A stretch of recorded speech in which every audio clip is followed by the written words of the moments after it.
인생을 살다 보면 뜻대로 안 되는 일이 참 많습니다. 아니 어쩌면 내 뜻대로 되는 일이 별로 없다고 표현하는 게 더 맞겠죠. 이번 필리핀 선교 여행도 사실은 제가 전혀 원하지 않던 일이었습니다. 다른 교수님들이 다 가기를 거부했기 때문에 제가 할 수 없이 가게 됐습니다.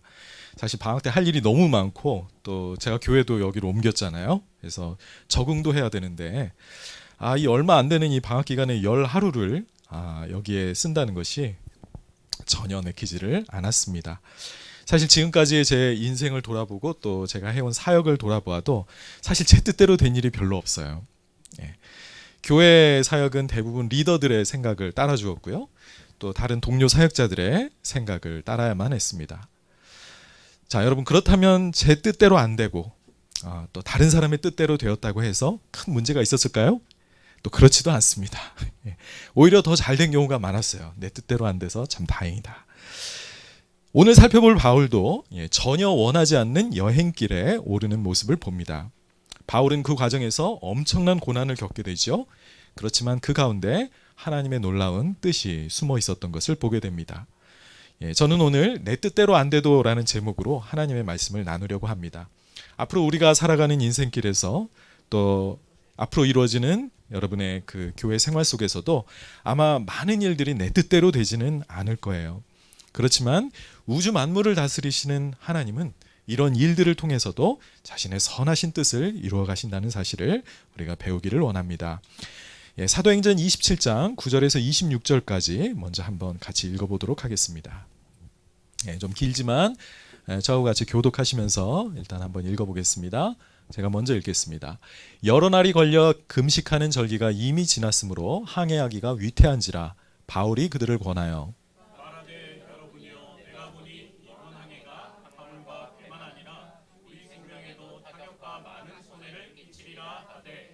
백부장이 선장과 선주의 말을 바울의 말보다 더 믿더라.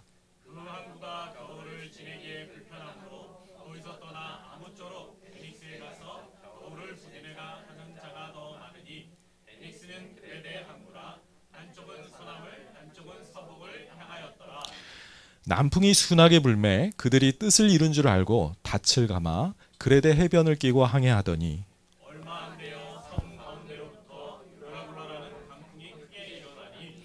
배가 밀려 바람을 맞추어 갈 수 없어 가는 대로 두고 쫓겨가다가 끌어올리고 줄을 가지고 선체를 둘러감고 스르디스에 걸릴까 두려워하여 연장을 내리고 그냥 쫓겨가더니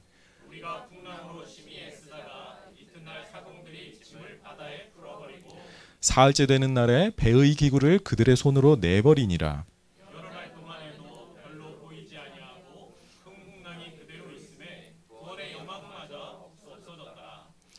여러 사람이 오래 먹지 못하였음에 바울이 가운데 서서 말하되 여러분이여 내 말을 듣고 그레데에서 떠나지 아니하여 이 타격과 손상을 면하였더라면 좋을 뻔하였느니라.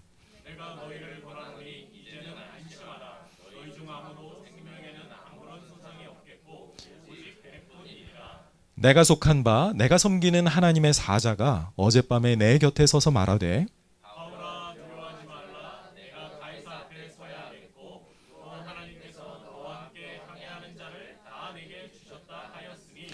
그러므로 여러분이여 안심하라.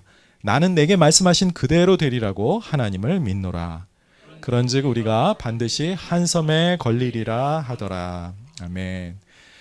네, 오늘 먼저 본문의 배경을 살펴볼까요? 바울이 예루살렘에 갔다가 유대인에게 잡힙니다. 그래서 거의 죽을 뻔하죠. 그런데 그때 로마 군사들이 개입을 하면서 위기를 넘기게 됩니다. 바울은 감옥에 갇히게 되죠. 유대인들은 그를 고소하고 또 죽이려고 하지만 로마 시민권을 가지고 있었던 바울은 이때 마지못해 로마의 법정에, 특히 가이사의 법정에 호소하게 됩니다. 자, 그래서 가이사랴라는 그 도시에서 한동안 억류되어 있다가 율리오라는 로마 백부장의 손에 인계되어 로마를 향한 뱃길에 오르게 됩니다. 자, 로마를 향한 여정에는 처음부터 어려움이 많았습니다. 지중해는 겨울철에 여행하기가 안 좋은 때였나 봐요. 날씨가 좋지 않고 바람이 심하게 불어서 여행을 삼가는 것이 보통이었습니다. 그런데 이 시즌에 그가 가게 된 거죠. 데살로니가 사람 아리스다고라는 분과 또 이 사도행전을 쓴 지금 누가와 함께 여정에 오르는데 아드라문노라는 배를 타고 가이사랴를 떠나 그 해안에 있는 시돈에 도착합니다.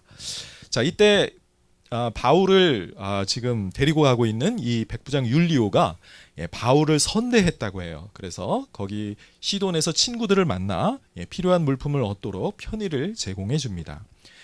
아마 이 백부장도 알았던 것 같아요. 이 바울이 위험한 사람이 아니라 아마 가이사의 법정에만 가면 무죄로 풀려날 사람이라는 것을 알았던 것 같고, 또 무엇보다 바울이 경건한 하나님의 사람이라는 사실을 느꼈을 수도 있었겠죠. 자, 이미 날씨가 위태로운 고로 시돈에서 떠난 배가 구부로, 지금 이제 요즘 말로 하면 사이프러스 섬 옆으로, 사이프러스 섬을 방패막이 삼아서 조심스럽게 터키 해안을 따라 움직이게 됩니다. 네, 지도 감사해요. 가이사랴에서 시돈으로, 그리고 구부로 사이프러스 섬을 피해 터키 해안을 따라 조심스럽게 이동해 나가게 돼요. 그러다가 이제 무라라는 항구 도시에 거기 정박하게 되는데요. 거기서 배를 갈아타게 됩니다. 이번에는 알렉산드리아라는 배를 타고 이제 드디어 이탈리아를 향해서 가게 되는데, 누가의 표현대로 보자면 바람이 심해서 간신히 니도라는 곳에 도착했다가 또다시 간신히 살몬의 섬 옆을 지나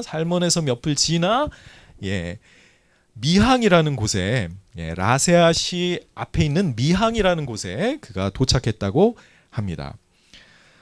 그런데 미항이라는 곳에서 의견의 충돌이 일어납니다. 자, 그때는 유대절기로 금식하는 때, 즉 속죄일이 지난 때였는데 바로 이제 가을을 지나 겨울로 접어들던 시기였던 거죠. 자, 그래서 이제는 항해를 멈추고 미항에서 겨울을 보내자라는 의견이 있었어요. 이게 바로 바울이 원하던 거였습니다. 자, 9절과 10절 볼게요.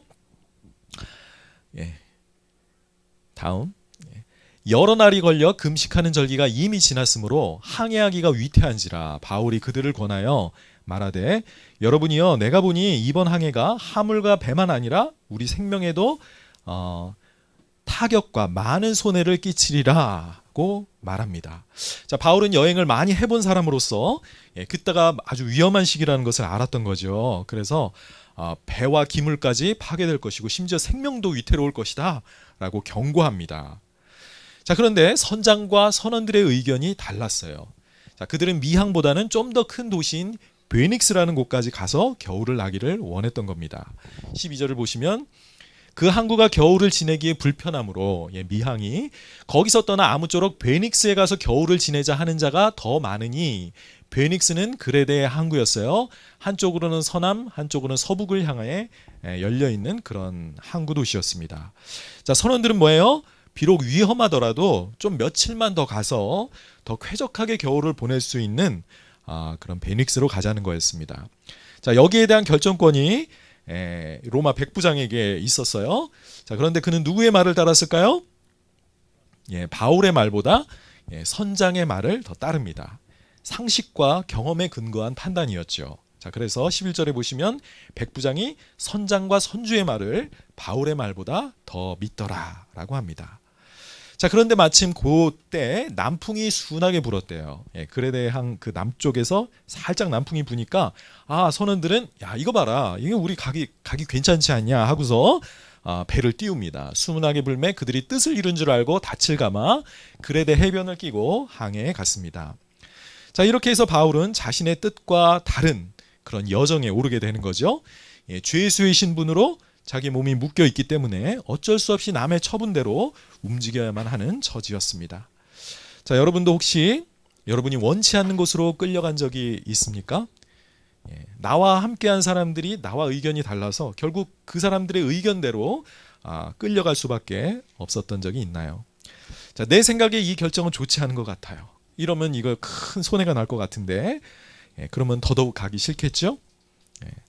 여러분의 회사에서 뭐 사장님이 원하니까, 내 보스가 원하니까, 아니면 가정에서는 내 배우자가 원하니까, 또는 자식이 원하니까, 심지어 교회에서는 목사님이 원하니까 어쩔 수 없이 따랐던 그런 경험들이 있을 겁니다. 그럴 때 불평과 원망이 나오기가 쉽죠. 자, 그럴 때 이때 기억해야 할 것은 비록 내 뜻대로 되지 않아도 하나님의 섭리가 역사하고 있다는 사실입니다. 여러분, 섭리라는 단어는 세상 만물을 다스리시는 하나님의 뜻을 말해요. 영어로는 providence라고 하는데 이 말은 라틴어로 미리 본다라는 단어에서 나왔습니다. 하나님은 미리 보시죠. 그래서 거기에 대한 대비책을 또 세워놓으신다라는 그런 뜻까지 가지게 됩니다.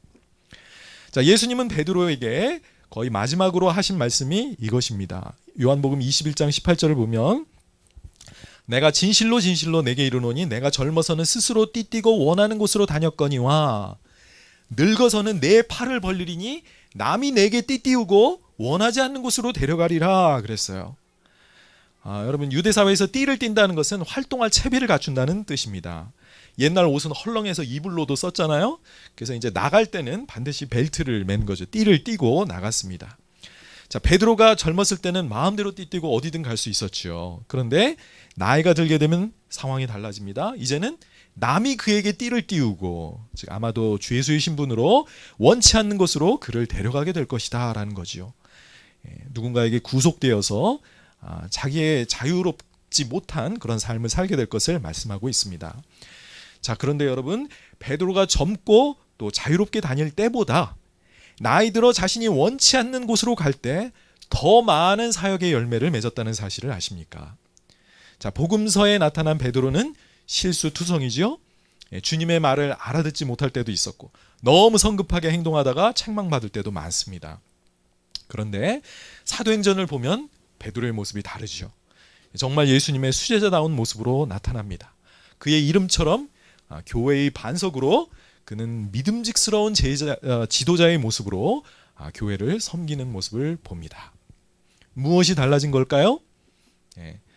점점 더 자기 자신의 뜻에 대해서는 죽고 오직 하나님께 더 순종하는 사람이 되었기 때문이겠죠.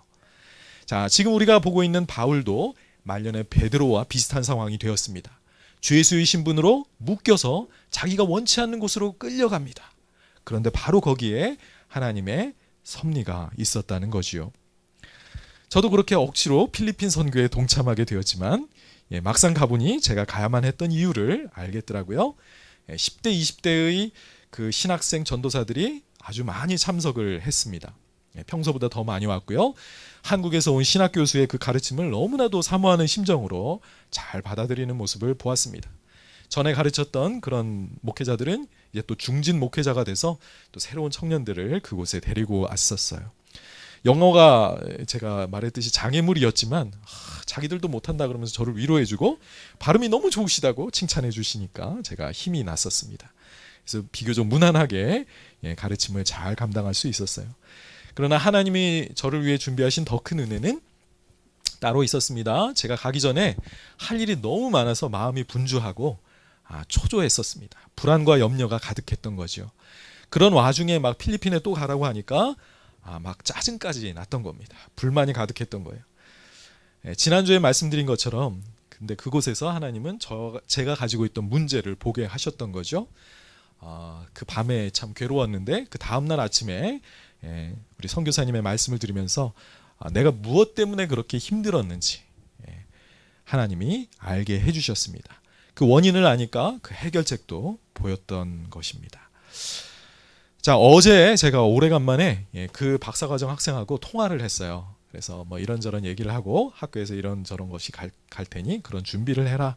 그렇게 통화를 하고 나서 그날따라 제가 경건의 시간을 좀 늦게 가졌습니다. 그래서 이제 하나님의 말씀을 그 다음에 읽는데 딱 읽는데 사도행전 9장인 거예요. 거의 청년 사울이 기독교인들을 핍박하려고 이렇게 다메섹으로 가다가 예수 그리스도를 만나서 인생이 180도 달라지는 그 이야기를 읽었어요. 와, 그러고 보니까 이게 우연 같지가 않은 거예요. 이야, 지금은 이 친구가 이런 그 잘못된 신학에 빠져 있지만 이 친구가 정말 변화돼서 위대한 복음주의 신학자가 될 수 있지 않을까. 하나님께 잘 쓰임 받는 그런 우리 성침을 위해서도 크게 공헌하는 그런 사람이 될 수 있지 않을까 하는 그런 희망이 더 생겼습니다. 스트레스와 불안에 시달리던 저를 하나님이 만져주신 거죠. 예전에 경건서적을 읽으면서 하나님의 뜻대로 사는 삶은 바쁘지 않다라는 말을 제가 이렇게 마음에 새겨두었던 적이 있었는데 어느새 저는 그것을 잊고 살았던 거죠. 지금은 주님 안에 안식을 제가 회복했다는 생각이 듭니다. 그리고 저를 그곳에서 만나주신 하나님께 감사한 마음뿐이에요. 자, 내 뜻대로 안 돼도 하나님의 섭리가 그곳에 있다라는 사실을 기억하시기 바랍니다. 자, 오늘 본문이 주는 두 번째 교훈은 하나님은 고난과 역경을 쓰셔서 사람들을 겸손하게 하시고 하나님의 말씀을 듣게 하신다라는 것입니다. 베닉스에서 겨울을 보내자는 선원들의 의견이 이기고 처음에는 남풍이 순하게 불었습니다. 그래서 배를 띄웠는데 곧 유라굴로라는 광풍이 일어나서 이 배가 그레데 섬 바깥으로 확 던져지게 됩니다. 14절과 5절. 얼마 안 되어 섬 가운데로부터 북쪽으로부터 유라굴로라는 광풍이 크게 일어나니 배가 밀려 바람을 맞추어 갈 수 없어 가는 대로 두고 쫓겨가다가 태풍이 너무나도 세니까 배를 조종할 수가 없는 거죠. 그래서 그냥 바람과 파도가 그냥 이끄는 대로 맡겨둘 수밖에 없는 그런 상황이었습니다. 그런데 곳곳에 위험이 도사리고 있어요. 섬을 간신히 피하면서 이번에는 사르디스라는 위험한 지역을 지나야만 했습니다. 16절 7절에요. 가우다라는 작은 섬 아래를 지나 간신히 거루를 잡아 끌어올리고 줄을 가지고 선체를 둘러 감고 이번에는 스르디스에 걸릴까 두려워하여 연장을 내리고 그냥 쫓겨가더니 그랬어요. 자, 여기 거루라는 단어가 나오는데 잘 안 쓰는 단어죠. 조그만 나룻배라고 생각하시면 되겠어요. 물건이나 사람을 이렇게 운반하는 그런 작은 배, 구조선을 배들이 가지고 있는 거죠. 근데 이제 그걸 이렇게 띄우고 왔다가 이게 너무 위험하니까 그 배를 큰 배 안으로 이렇게 잡아 올린 겁니다. 그리고 그게 떨어지지 않도록 배에다 둘러 감은 거예요.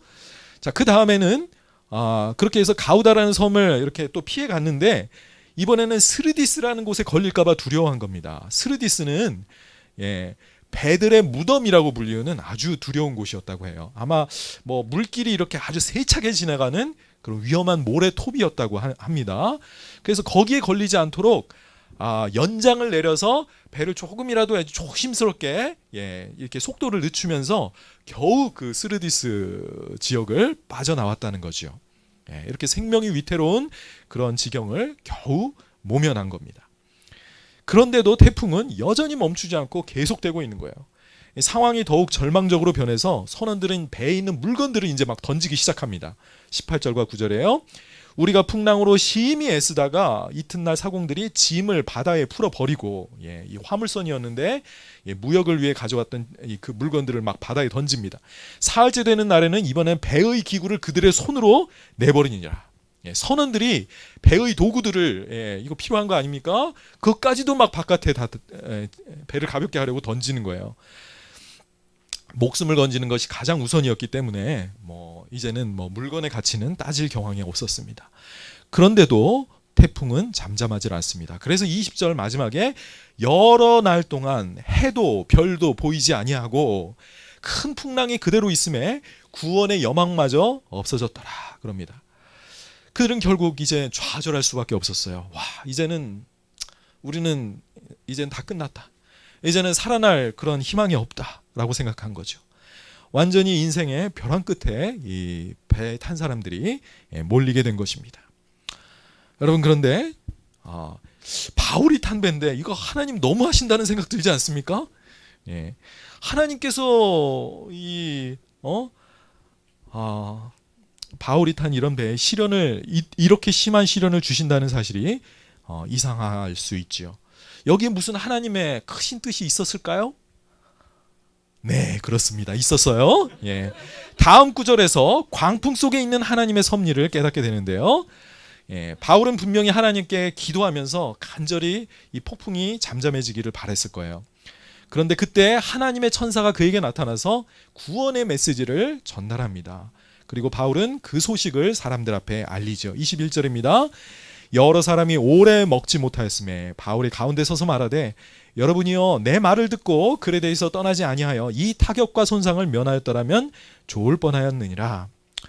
자, 이것은 그들을 책망하는 말이 아니고 지금부터 자신이 하는 말을 잘 들으라고 자신의 말에 대한 신뢰감을 높이기 위해서 먼저 한 말이었습니다. 22절에 내가 너희를 권하노니 이제는 안심하라. 너희 중 아무도 생명에는 아무런 손상이 없겠고 오직 배뿐이리라. 희망의 메시지죠. 배는 잃겠지만 아무도 죽지 않을 것이다 라는 것이죠. 그 이유는 하나님이 그에게 나타나셨기 때문입니다. 23절부터 내가 속한 바 내가 섬기는 하나님의 사자가 어젯밤에 내 곁에 서서 말하되 바울아 두려워하지 말라 내가 가이사 앞에 서야 하겠고 또 하나님께서 너와 함께 항해하는 자를 다 내게 주셨다 하였으니 그러므로 여러분이여 안심하라 내게 말씀하신 그대로 되리라고 하나님을 믿노라. 그런즉 우리가 반드시 한 섬에 걸리리라 하더라 그랬습니다. 자, 천사가 전해준 소식은 뭡니까? 아까 말한 것처럼 모든 사람이 다 살아나게 될 것이다.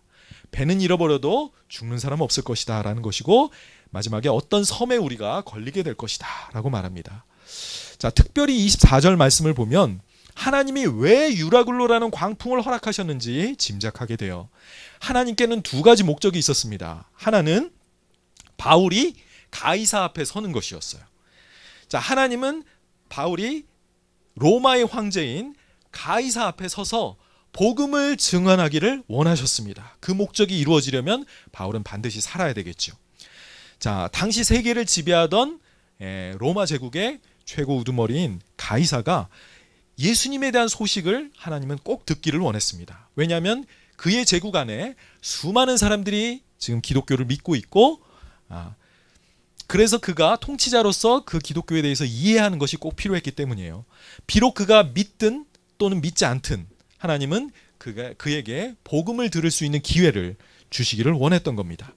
사실 교회사를 보면 로마 궁정 안에 많은 그 황제의 가족들과 그런 친지들이 그리고 또 로마의 그 친위 부대 가운데 크리스찬들이 많았다는 그런 이야기가 있습니다. 둘째로 하나님은 또 다른 목적은 뭐냐면 바울과 함께 항해하는 사람들을 그에게 주셨다고 해요. 즉 바울을 호송하는 로마의 백부장과 그의 병사들 한 100명쯤 되는 병사들 그리고 선원들 그리고 또 다른 죄수들 모두를 하나님 어떻게 하셨다고요? 바울의 손에 맡기셨다는 겁니다. 37절을 보면 배에 탄 사람들은 모두 276명이나 돼요. 이 모든 사람들이 다 바울의 리더십에 따르고 그가 전하는 복음을 듣고 구원받기를 원하셨다는 겁니다. 이제 광풍이 필요했던 이유가 좀 더 드러나나요? 자, 사람들이 구원의 희망마저 잃어버리고 완전히 인생의 벼랑 끝에 몰렸을 때에야 비로소 이들은 겸손해져서 하나님의 복음의 구원의 메시지를 받아들일 마음의 준비가 되었겠죠. 여러분 생각해 보세요. 로마 군인들이 평온한 바다를 이렇게 지나가는데 예수님을 믿겠나요? 바울이 예수님 믿으세요 그런다고 믿겠어요? 여러분 선원들은 어떤 사람들입니까? 제일 미신적인 사람들이에요. 각자의 종교를 이미 다 가지고 있죠. 그들은 재수 없는 날에는 항해를 하지 않았다고 합니다. 매달 마지막 날에도 항해를 안 했대요. 자기들 말에 뭐 징크스라든지 뭐 그런 것들이 다 있는 거예요. 이런 사람들이 왜 미쳤다고 내가 예수를 왜 믿어? 나의 능력과 나의 기술로 지금 배가 잘 띄우고 내 계획대로 지금 항해가 잘 이루어지는데 내가 왜 하나님 앞에 복종해야 돼요? 안 하겠죠. 그런데 하나님께서 어떻게 하신 거예요? 이 사람들을 막 흔들고 막 죽을 위기 가운데 처하게 하시면서 하나님 앞에 두 손 두 발 다 들게 하신 겁니다. 그렇게 완전히 인생의 바닥에 떨어지게 하신 다음에야 바울의 말을 듣고 그가 전하는 구원의 메시지를 순종하게 하신 거죠. 시편 107편을 읽어보면 위기에 처한 사람들의 그런 여러 가지 상황 속에서 위기에 처한 사람들의 노래가 나오는데 이렇게 말씀합니다. 사람이 흑암과 사망의 그늘에 앉으며 곤고와 쇠사슬에 매임은 하나님의 말씀을 거역하며 지존자의 뜻을 멸시함이라. 그러므로 그가 고통을 주어 그들의 마음을 겸손하게 하셨으니 그들이 엎드러져도 돕는 자가 없었도다. 이에 그들이 그 환난 중에 부르짖음에 그들의 고통에서 구원하시되 흑암과 사망의 그늘에서 인도하여 내시고 그들의 얽어맨 줄을 끊으셨도다. 재미있게도 23절부터는 뱃사람들이 경험하는 그런 놀라운 그런 은혜를 노래합니다. 23절부터 보시면 배들을 바다에 띄우며 큰 물에서 일을 하는 자는 여호와께서 행하신 일들과 그의 기이한 일들을 깊은 바다에서 보나니 여호와께서 명령하신즉 광풍이 일어나 바다 물결을 일으키는도다. 그들이 하늘로 솟구쳤다가 깊은 곳으로 내려가나니 그 위험 때문에 그들의 영혼이 녹는도다. 그들이 이리저리 구르며 취한 자같이 비틀거리니 그들의 모든 지각이 혼돈 속에 빠지는도다. 이에 그들이 그 고통 때문에 여호와께 부르짖음에 그가 그들의 고통에서 그들을 인도하여 내시고 광풍을 고요하게 하사 물결도 잔잔하게 하시는도다. 그들이 평온함으로 말미암아 기뻐하는 중에 여호와께서 그들이 바라는 항구로 인도하시는도다. 우리 교회에 이렇게 오는데 이 마지막 절이 여기 써 있네요. 예. 하나님은 인간의 교만한 마음을 낮추시고 하나님의 말씀에 귀를 기울이도록 하시려고 광풍을, 인생의 광풍을 허락하시는 거죠. 하나님은 배에 탔던 276명의 생명을 사도 바울에게 맡기셨습니다. 그들을 그대로 죽게 내버려 두실 수도 있었지만 바울 때문에 그들을 살게 하셨어요. 그들은 바울이 믿는 하나님을 믿게 됩니다. 나중에 보면 14일 동안 캄캄한 어둠 속에 지내면서 아무것도 먹지 못하고 이리저리 구르면서 하늘과 땅을 오갔던 이 사람들은 결국 예수님의 권능 앞에 무릎을 꿇고 구원자 예수님을 믿게 되었다. 이것이 바로 하나님의 광풍을 허락하시는 하나님의 섭리였다는 사실입니다. 하나님은 지금도 교만한 인간들을 겸손하게 하시기 위해 고난과 위기를 허락하십니다. 잘 되던 사업이 어려워지기도 하고 갑자기 병에 걸려 눕기도 하지요. 배우자나 자식 문제로 고생하기도 하고 갑작스러운 사고를 당할 수도 있습니다. 이 모든 고난과 어려움은 하나님께서 교만한 인간의 마음을 낮추시고 하나님의 말씀이 들리도록 하시기 위한 섭리라는 사실입니다. 멀쩡하게 잘 살고 있는 인간이 하나님 앞에 손들고 나오는 경우 많지 않죠. 지금 튀르키예와 시리아에 지진이 일어나 현재까지 2만 5천 명이 넘는 사람이 죽었다는 뉴스를 보고 왔습니다. 여러분, 이런 재앙이 일어날 때마다 와, 인간이 이룩한 기술 문명 정말 아무것도 아니구나. 사람이 이런 자연 재앙 앞에 여전히 무기력하구나 하는 사실을 깨닫죠. 2016년에 동일본 대지진이 일어나 16,000명이 죽었습니다. 그리고 그 후에 엄청난 쓰나미가 일어나서 후쿠시마 원전이 파괴됐죠. 그럴 때도 인간의 참 힘의 덧없음을 느꼈었습니다. 여러분, 시리아라는 나라에서는 2011년에 내전이 일어났었어요. 그때 자국민 200만 명이 난민이 되어 유럽으로 떠나는 그런 일이 있었습니다. 국민의 3분의 1이 자기 나라를 떠난 거죠. 이 시리아에 닥친 엄청난 위기였죠. 그런데 거기에는 놀라운 하나님의 섭리가 숨어 있었습니다. 원래 시리아는요, 대단히 강력한 이슬람 국가여서 기독교가 씨도 안 먹히는 곳이 바로 여기였습니다. 그런데 200만의 난민들이 전 세계로 흩어져 도움의 손길을 내뻗었을 때 어디로 갔는지 아십니까? 모스크가 아니라 교회로 갔습니다.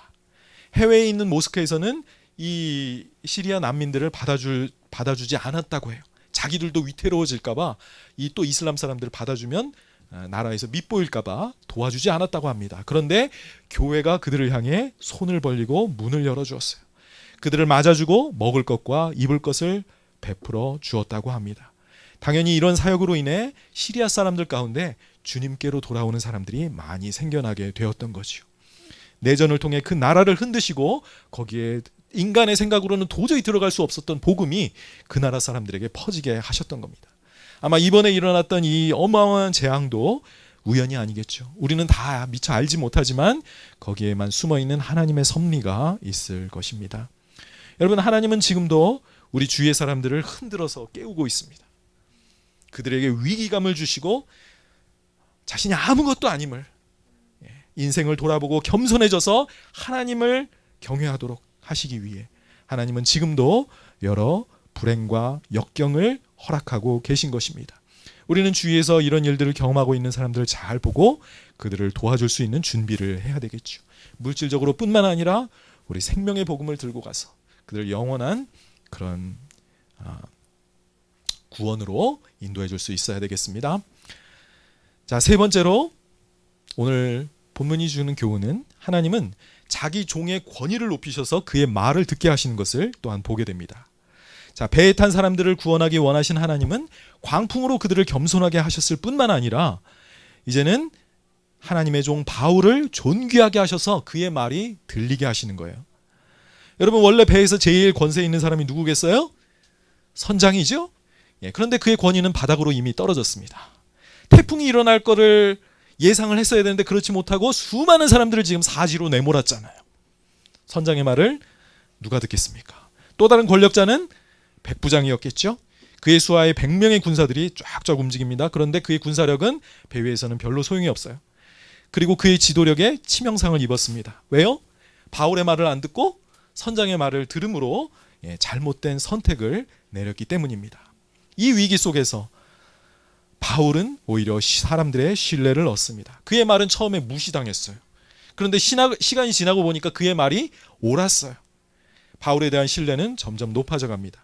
모든 사람이 살 희망을 잃고 있을 때 그는 일어나 사람들에게 소망의 메시지를 전해줍니다.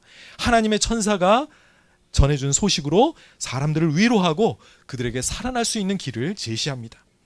사람들은 이제 바울의 말을 귀 기울여 듣게 되시오. 실제로 그의 말대로 14일 만에 어떤 육지에 가까워 왔을 때 그들은 바울의 말이 틀림없이 하나님의 말씀이었다는 사실을 인정하게 되었을 겁니다. 27장 후반부를 보게 되면 그들은 바울이 인도하는 축도에 따라 음식을 받아 먹었다고 되어 있어요. 35절과 6절입니다. 떡을 가져다가 모든 사람 앞에서 하나님께 축사하고 감사의 기도를 드리고 떼어서 먹기를 시작하며, 이거는 아마 주의 만찬까지는 아니었어도 그렇게 비슷하게 사도 바울이 집례했던 것을 알 수 있어요. 그들이 다 안심하고 그의 손에서 떡을 받아 먹었다. 바울은 식사와 함께 이렇게 예배를 인도했고 사람들은 다 거기에 동참해서 그가 주는 음식을 먹었다는 겁니다. 즉 그들이 적어도 겉으로는 예수님을 믿는 신앙을 가지게 된 것을 보게 됩니다. 하나님은 바울의 말이 하나도 땅에 떨어지지 않게 하셨고 그가 진정한 하나님의 사람임을 인정받게 하셨습니다. 모든 사람이 그를 신뢰하고 따르고 그가 전해주는 구원의 기쁜 소식을 받아들이게 하신 거예요. 우리는 여기서 하나님의 섭리가 어떤 방향으로 일하는지 배울 수 있을 것 같아요. 하나님은 인생의 광풍과 고난을 쓰셔서 사람들을 겸손하게 하고 복음을 받아들일 준비를 시키신다고 했죠. 또 한 가지의 섭리는 뭡니까? 하나님 앞에서 우리를, 하나님의 종들을 높이시고 그들에게 영적인 권세를 주셔서 사람들로 하여금 우리가 전하는 복음 메시지를 듣게 하신다는 겁니다. 여러분, 하나님께서 여러분을 주위 사람들에게서 높이시는 그런 경험을 하신 일이 있습니까? 여러분, 사람의 진가는 시간이 지날수록 드러나게 되죠. 여러분을 잘 아는 친구와 친척과 가족이, 아니면 여러분의 주위에 있는 사람들이 여러분을 하나님의 종으로 점점 인정해 가고 있습니까? 아마 그렇다면 여러분의 말, 여러분이 전한 복음도 점점 받아들이게 되겠죠. 매우 부끄러워서 정말 하지 않으려고 했지만 그래도 제 이야기를 하겠습니다. 미국에서 제가 청소년 목사로 유스 패스터라고 10대들의 목사로 지냈습니다. 미국에 있었던 달라스 지역의 한인 교회들과 함께 연합 수련회를 했었어요. 한 180명의 10대들과 함께 한 50명 정도 되는 대학생, 교사들 또 사역자들 이렇게 함께 참여했었던 것 같습니다. 그게 두 번째였던 것 같은데요. 3박 4일로 우리가 수련회를 가졌는데 둘째 날에 저희가 이제 그 교사들끼리 모여서 이제 경건회를 하고 있었는데 거기에 간호사로 계시던 분이 저희한테 달려와서 청천벽력 같은 소식을 전해주는 거예요. 그 수련회 왔던 청소년 한 명이 병원 응급실에 실려갔는데 거기서 결국 죽었다는 거예요. 게임 시간에 이제 뛰어다니다가 너무 숨이 가빠서 이제 양호실로 온 거죠. 그래서 이제 양호 선생님이 이제 돌봐주다가 안 돼서 병원으로 보냈는데 그냥 그대로 죽어버렸다는 겁니다. 그 소식이 우리에게 퍼지자 완전히 폭탄이 터진 것처럼 우리는 깜짝 놀라고 여기저기서 사람들이 주저앉아서 통곡하기 시작했어요. 수련회는 이제 망했구나. 이거 끝나고 그냥 이거 짐 싸서 가야 되나? 막 그런 생각들이 머리에 스쳐갔습니다. 거기 유명한 강사님을 우리가 초청했었거든요. 근데 그분도 가만히 계시는 거예요. 또 어떤 목사님도 계시는데 그분도 또 가만히 계시고, 저는 이 상황을 이렇게 보다가 뭔가 수습이 필요한 것 같아서 제가 일어나서 말하기 시작했습니다. 일단은 저는 이 상황이 그냥 우연히 일어난 것이 아니라 하나님의 손 바깥에서 일어난 것이 아니라 정말 하나님의 뜻 안에서 일어난 것임을 사람들에게 확인시켜 주었습니다. 그리고 죽음이라는 것을 너무 사람들이 좀 불행한 것으로만 여기는데 저는 그렇지 않다고 좀 설득을 했어요. 이것은 하나님께 가는 것이기 때문에 좋은 것이다. 그리고 만약 이 친구가 지금 하나님께서 지금 이 친구를 여기서 데려가셨다면 가장 좋은 곳에서 가장 좋은 때에 데려가신 것이다. 왜냐하면 첫날 집회를 통해서 거기 참석했던 10대들이 뜨겁게 주님을 예배하고 또 회개할 건 다 회개했고 거기서 하나님과의 관계를 바로 잡았기 때문에 지금 하나님이 그를 데려가셨다는 것은 좋은 것이다 라고 말을 했습니다. 사역자와 교사들이 좀 제 말을 들었는지 정신을 차리고 다음 날까지 수련회를 잘 진행했습니다. 그날 밤에 학생들에게 그 소식을 전해 주었고요. 거기 계신 분들이 저에게 마지막 메시지를 좀 전해달라고 해서 제가 이사야서 57장 1편의 말씀, 1절의 말씀으로 사람들에게 또 10대들에게 말씀을 전했습니다. 의인이 죽을지라도 마음에 두는 자가 없고 진실한 이들이 거두어감을 당할지라도 깨닫는 자가 없도다. 의인들은 악한 자들 앞에서 불리워 가도다. 이 말씀은 무슨 뜻이냐면 의인들이 일찍 죽는 것은 불행한 일이 아니다. 하나님께서 그를 사랑하시기 때문에 먼저 데려가는 것이다. 이 땅에 재앙이 일어나기 전에 먼저 데려간 것이다 라는 그 말씀이었어요. 저는 그래서 그 모인 친구들에게 도전했습니다. 여러분, 이 친구가 지금 하나님 편에 있습니다. 오히려 우리 자신을 걱정해야 되겠죠. 그 친구가 우리에게 바라는 것이, 여러분에게 바라는 것이 무엇이겠습니까? 우리가 지금 늘 물어보듯이 여러분, 만약에 지금 죽는다면 여러분은 과연 이 친구처럼 천국에 갈 수 있습니까? 라고 제가 도전을 했었습니다. 수련회는 잘 마무리되었고 돌아와서 우리가 연합 장례 예배를 그 친구가 다니던 교회에서 드렸습니다. 많은 청소년들이, 수련회 참석했던 많은 청소년들이 예배에 참석했고 제가 기억하기에도 너무나도 아름다운 그런 장례 예배를 우리가 드렸던 기억이 납니다.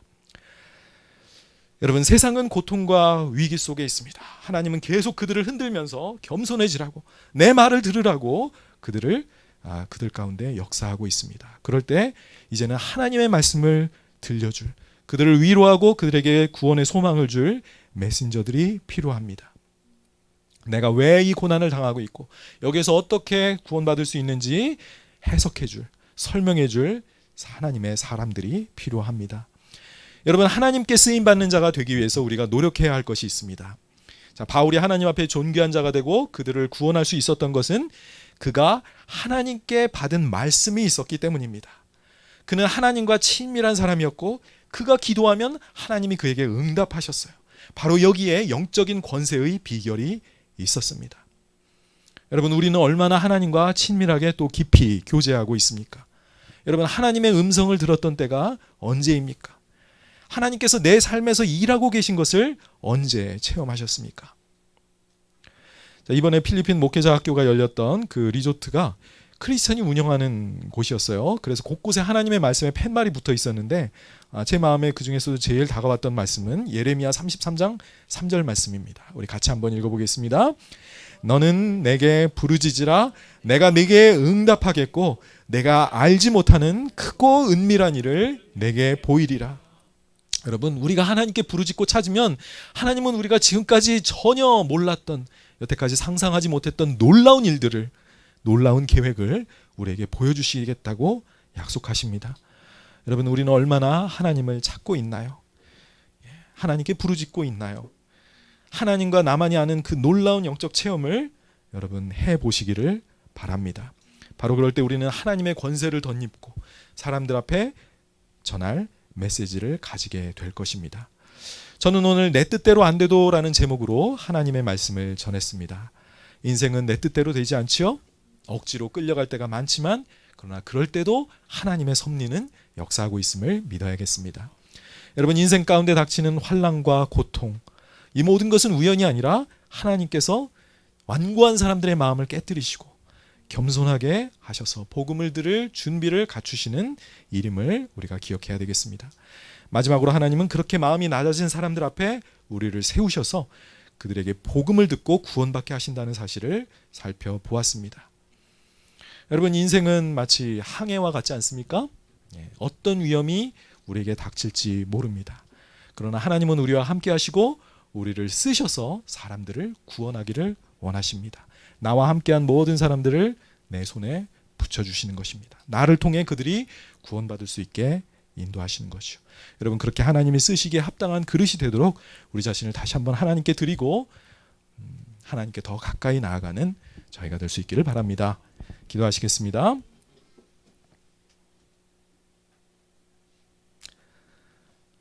자, 여러분, 오늘 말씀 들으면서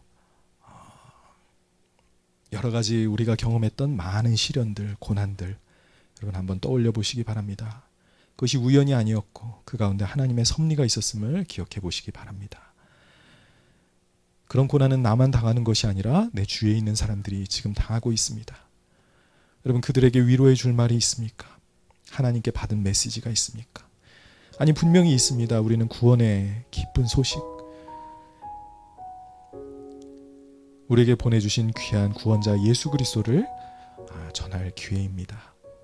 여러분, 하나님이 나를 쓰셔서 내 주위 사람들을 구원하기 원하신다는 이 뜻을 오늘 발견하셨습니까? 여러분, 지금까지 너무 소극적으로 입 닫고 그냥 세상 사람들과 똑같이 거기에 적응만 하려고 하지는 않았습니까? 오늘 기도하시면서 하나님, 저에게 용기를 주시고 지혜를 주시고 하나님, 위기 가운데 있는 자들을 보게 해주시옵소서. 주님의 말씀으로 그들을 구원할 수 있는 제가 되게 하여 주시옵소서. 우리 같이 잠깐 1분 동안 기도하고 제가 기도하겠습니다.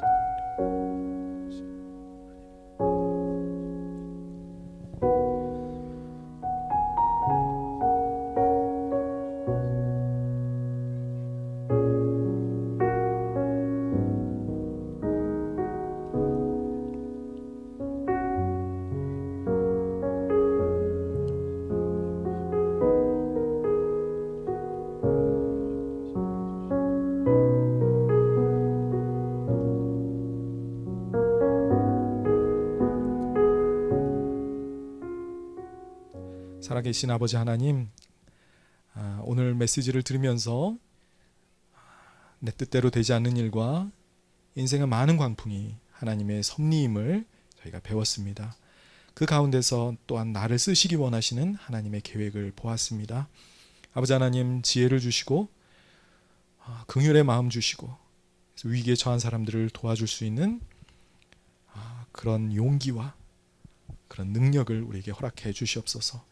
하나님께서 사람들 앞에 나를 더 존귀하게 하시기를 바라는데 내 모습이 너무나도 초라하고 내 자신의 문제 가운데 얽매여 정말 귀하신 하나님의 섭리를 깨닫지 못했다면 아버지, 이 시간 다시 한번 돌이키오니 우리를 사용해 주시옵소서. 이 교회를 사용해 주시옵소서. 우리 주위에 정말 힘들어하고 고통 가운데 있는 자들을 돌아볼 수 있게 도와주시옵소서. 주님의 거룩한 뜻이 우리의 삶에 이루어지게 도와주시고 하나님, 더 가까이 동행하면서 주님의 말씀 듣고 살아계신 하나님의 그 역사를 우리가 생생하게 체험할 수 있도록 도와주시옵소서. 감사하신 예수님의 이름으로 기도드렸습니다. 아멘.